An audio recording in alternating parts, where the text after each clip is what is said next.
La grandeur d'une personne est déterminée par ses pensées.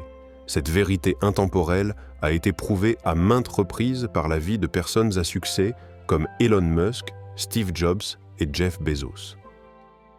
Napoleon Hill, dans son célèbre livre « Réfléchissez et devenez riche », a déclaré « Ce à quoi vous pensez, vous le devenez ».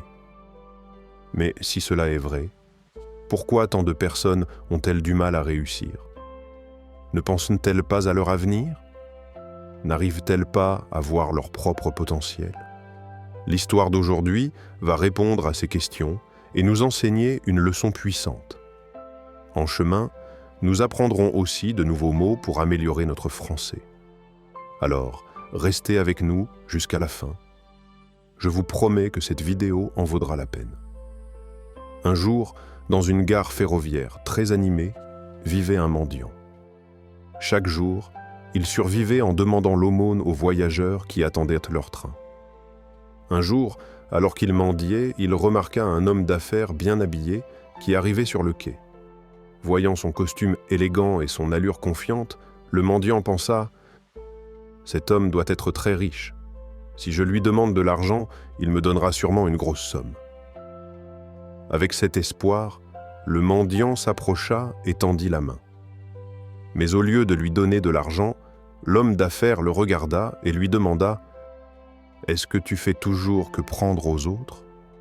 As-tu déjà donné quelque chose à quelqu'un » Le mendiant fut surpris. Il n'avait jamais entendu une telle question. Confus, il répondit « Monsieur, je suis juste un mendiant. Je survis en demandant l'aumône. Je n'ai rien à donner à qui que ce soit. » L'homme d'affaires sourit légèrement et dit « Si tu crois que tu n'as rien à offrir, alors tu n'as pas le droit de demander quoi que ce soit. Je suis un homme d'affaires, je crois à l'échange. Si tu peux m'offrir quelque chose, je peux te donner quelque chose en retour. Mais si tu n'as rien à donner, je ne peux rien te donner non plus. » Puis il monta dans son train et partit. Le mendiant resta là, bouleversé. Les paroles de l'homme d'affaires tournaient sans cesse dans son esprit. « Je mendie depuis si longtemps, mais personne ne m'a jamais parlé ainsi. Il n'a pas été impoli, il a dit la vérité. Si je n'ai rien à offrir, pourquoi les gens me donneraient-ils quelque chose ?» Pour la première fois, le mendiant comprit peut-être pourquoi on ne lui donnait jamais beaucoup d'argent. Il n'offrait rien en retour. Cette nuit-là, il ne put pas dormir. Mais une question revenait sans cesse. « Qu'est-ce que je peux donner ? Je suis juste un mendiant, je n'ai rien. » Pourtant, les paroles résonnaient encore. « Si tu veux recevoir, tu dois d'abord donner. » 2 jours passèrent. Le mendiant ne demanda d'argent à personne. Il réfléchissait trop. Le 3e jour, assis à la gare, il remarqua un bouquet de fleurs sauvages près des rails. Leurs couleurs vives attirèrent son regard. Soudain, une idée lui traversa l'esprit. Et si, au lieu de seulement prendre, j'offrais quelque chose en retour? Et si je donnais une fleur à chaque personne qui me donne de l'argent?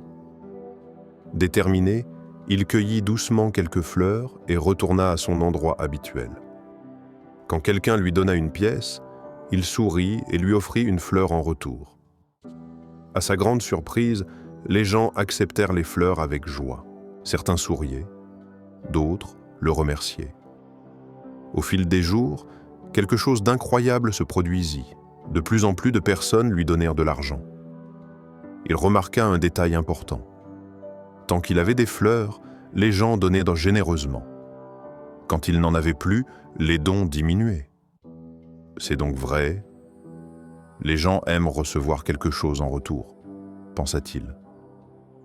Un jour, alors qu'il distribuait des fleurs, il aperçut à nouveau l'homme d'affaires assis dans un train. Excité, il courut vers lui et dit « Monsieur, aujourd'hui, j'ai quelque chose à vous offrir.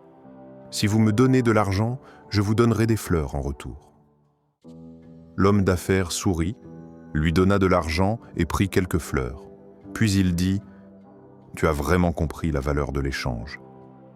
Aujourd'hui, tu n'es plus seulement un mendiant, tu es devenu un homme d'affaires. » Le train arriva à la station suivante et l'homme descendit. Le mendiant resta là, pensif. Ces paroles éveillèrent une nouvelle réflexion. Suis-je vraiment un homme d'affaires? Après un long moment, il réalisa soudain quelque chose d'important. Je connais maintenant le secret du succès. Je ne suis pas un mendiant, je suis un commerçant. Les gens ne me donnent pas de l'argent par pitié, ils paient pour les fleurs que je leur offre. Cela veut dire que j'ai une entreprise. Ce jour-là, rempli d'enthousiasme, il prit une décision audacieuse. Il quitta la gare et n'y revint jamais en tant que mendiant. 6 mois plus tard, dans cette même gare, 2 hommes bien habillés se rencontrèrent. Ils se serrèrent la main. L'un d'eux regarda l'autre avec curiosité. « Est-ce que je te connais ?» L'autre sourit et répondit « Oui, nous nous sommes rencontrés 2 fois ici même, dans ce train. » L'homme fronça les sourcils, puis ses yeux s'ouvrirent grands. « Attends, tu es le mendiant? Celui à qui j'ai refusé de donner de l'argent, puis à qui j'ai acheté des fleurs ?» L'ancien mendiant éclata de rire. « Oui, c'était moi. Mais aujourd'hui, je ne suis plus un mendiant. Je dirige une entreprise florissante de fleurs et je voyage pour l'agrandir. » L'homme d'affaires était stupéfait. « C'est incroyable. Qu'est-ce qui a changé ?» Le vendeur de fleurs sourit et répondit « Tu m'as appris l'une des plus grandes vérités de la vie. On ne reçoit que lorsqu'on donne. » Ce jour-là, j'ai compris que je n'étais jamais vraiment un mendiant. J'étais un homme d'affaires depuis le début. Je devais juste me voir ainsi.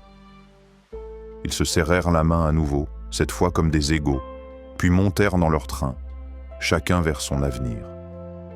La vie est façonnée par la manière dont nous nous voyons. Si tu te crois petit, tu resteras petit. Mais si tu reconnais ton potentiel intérieur, tu peux atteindre la grandeur. Alors ne te limite pas. Vois-toi comme fort, capable et destiné au succès. Car lorsque tes pensées changent, ton avenir change aussi. Si cette histoire t'a plu, aime la vidéo, dis-nous ce que tu as appris, partage-la pour inspirer d'autres personnes et abonne-toi pour ne pas manquer la prochaine histoire. À très bientôt.